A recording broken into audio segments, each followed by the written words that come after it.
Obviously, went back to the game. Didn't go y'all's way, but how was being back in It was in dope, the man. city? Just being back. That was my first time being back since I left.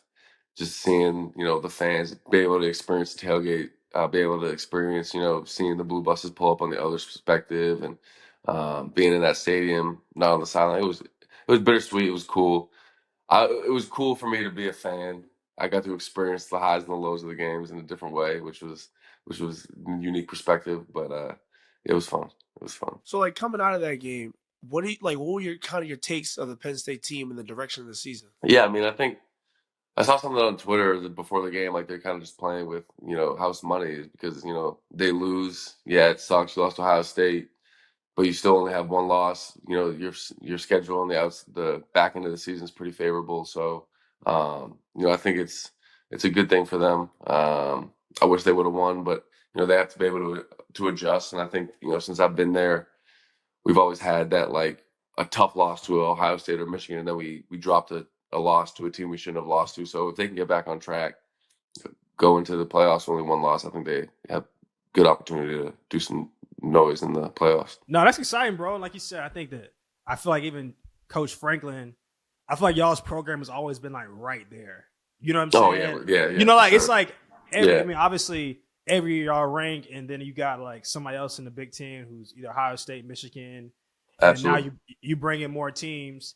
So I think it's definitely exciting. And also, to me, how you feel about 12-team playoff? Because now you like you said, in the past, y'all wouldn't get a shot. But now teams like you guys who strong fan base, it could be fun times to get into that 12. Yeah, I think it's good. I think it's good for the sport. Obviously more money for universities and stuff, and being able to host a playoff game, like that's cool. And anytime you can create a competitive tournament, it's always going to bring in viewership, and especially at the college level where there's so much pride, and mainly the bigger universities are going to make it. So going to be a lot of cool atmospheres. I think it's good for the teams that are just on that cusp that any given Saturday you can beat a team, and so I think there's going to be a lot of competitive games, and I mean I still think you're going to see the top dogs, but you're going to maybe allow for a year with maybe a big upset, which is always exciting for sports. For sure, for sure.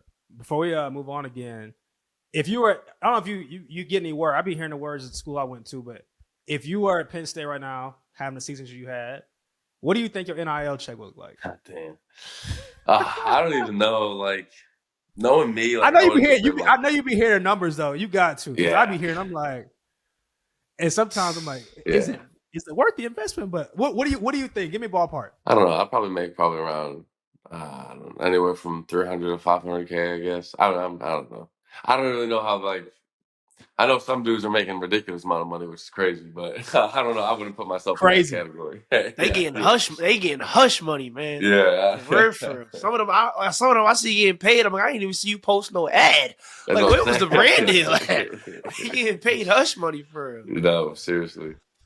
And y'all got a deep alumni base, so I can only imagine. I know Penn State. Exactly, bro. And Penn State ain't nothing but the school, bro. To get to Penn State, you drive for 3 hours and then boom, university.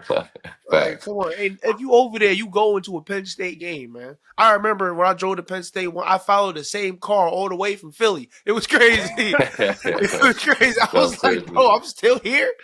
That was crazy. Let's close out with James Franklin. For people, I mean, obviously, I think he's a legendary coach. But just any give me your initial thoughts on Coach Franklin, and then I don't know if there's any stories that come to your mind when you think about him. He is a fiery side to him. He's not afraid to express it. I mean, I think that's cool, and you can see the man side of him. He's cool. He always has his players' best interests. I think he does a really good job of getting everyone to buy in. He runs a tough program, and I think it's good. It's cool to see. Like, I feel like you can see this in every program, but I think with Coach Franklin, I feel like you see a majority around the whole program where you can see the growth of guys when you come in with and see them growing and to become a man, which is really cool to see and be a part of. And I think he does a really good job of setting up people that may not be fortunate enough to make it to the NFL with good opportunities. And then football, I think he pushes us every single day. He runs, like I said, runs a good culture. He has a lot of good staff members around him. I think this playoff's going to be really good for Penn State. Like what we talked about before, being able to get in and make some noise and get some big time wins in that situation. And I know he's been getting a lot of flake right now, with not being able to win the big game or beat Ohio State, and it just takes time. Penn State was down for a little bit, but we're right there. We just gotta break through, and I think he's the guy to do it. I mean, I don't think people are saying fire him. Who else are you gonna hire? You know what I mean? Like that's what I'm saying. I was hearing some chants in the tunnel. You're at such a good spot right now that there's you're gonna risk. You're always gonna the floor is what we're at now. Why are you gonna risk that?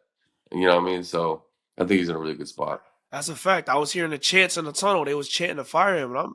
So I just started paying a little closer attention and, just searching some hashtags on TikTok and stuff. And I seen that. That's how I came across that one clip when that fan was heckling him. And then he was like, "What's your name?" And people was in the comments like, "Oh, what are you going to go tell on him?" So I just wondering, but since you played with him, you kind of know him a lot better than the average scroller. What do you think he really was finna say to him when he was like, "What's your name?" And the security told the kid to walk away before he got to finish his point. But where do you think he was headed with that? I don't really know, to be honest. I think from a certain aspect, he was just kind of, trying to ask the dude like, "Hey, what's your name?" to meet him and be like, "Listen, I'm a human being too." Like, I think it was what fans forget and their frustration, which is what you love part of the game. You love the good times, the bad times. I don't love it, obviously, but it motivates me when I hear fans like that. So I'm sure it's a motivation factor for him, but I think he just wanted to do it, just kind of showcase, listen, I have a family, his friends, his daughters are right there. So it's tough for his daughters to see. So I think he was just trying to put a human aspect side to it. But it's a tough situation. Yeah, that's a fact.